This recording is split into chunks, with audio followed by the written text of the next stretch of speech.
औलिया अल्लाह की बहुत सी किस्में हैं। एक तो औलिया अल्लाह की सबसे आखिरी दर्जा किसका है बताओ? जो सबसे बड़ा दुनिया में वली अल्लाह होता है उसका नाम क्या है? उनका नाम औलिया सिद्दीकीन है। उसके बाद अंबिया है, लेकिन अब नबूवत का दरवाजा बंद है। कोई शख्स कितना ही इबादत कर ले, नबूवत का दरवाजा मुकफ्फल, सरवर आलम सल्लल्लाहु अलैहि वसल्लम क़यामत तक के लिए पैगंबर आखिरी है सल्लल्लाहु अलैहि वसल्लम। लेकिन वो औलिया सिद्दीकीन का दरवाजा खुला हुआ है।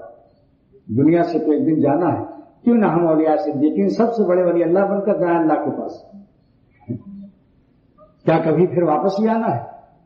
जिस चीज पर हम मर रहे हैं, जिस चीज पर हम मर रहे हैं, ये चीजें हमको छोड़कर जाना है। यहां तक कि जिन आंखों से हम औरतों को देखते हैं, कानों से गाना सुनते हैं, जबान से झूठ बोलते हैं, ये आज़ा भी हमारे नहीं रहेंगे, सब खबर में गल सड़ के खत्म हो जाएंगे। इनकी रील, इनके निशानात गुनाहों के कब्रिस्तान में जाकर पूछो, कब्रिस्तान में जाकर पूछो, ऐ खबर वालों, तुमने कितना वीसीआर, कितना सिनेमा और कितनी औरतों को बुरी नजर से देखा था और क्या क्या तुमने बदमाशियां की थी? जरा कुछ हराम लज्जत ही बता दो। हलाल लज्जत हम नहीं पूछते तुमसे, तो क्या खबर से आवाज आएगी?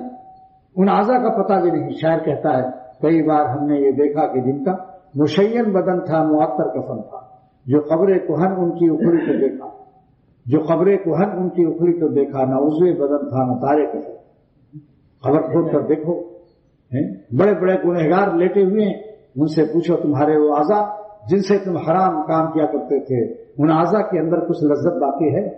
तो खबर से क्या आवाज आएगी?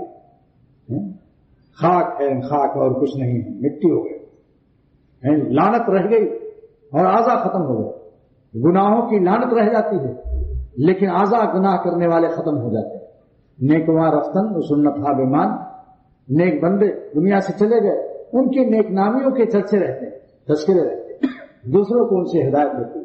वज़लईमा जुल्म लानत हा बेमान, और कमीने लोग चले आते हैं, लेकिन उनकी लानतें, उनके कमीनेपन और उनकी जुल्म और लानतें उनके चर्चे होते रहते हैं।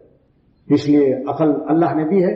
गधे, सूअर और कुत्ते इंसान के मुकाबले में नहीं है। अगर वो कुछ भी करते रहे, कुत्ते अगर कुछ भी करते रहे, गधे कुछ की, उनका तो कोई हिसाब ही नहीं।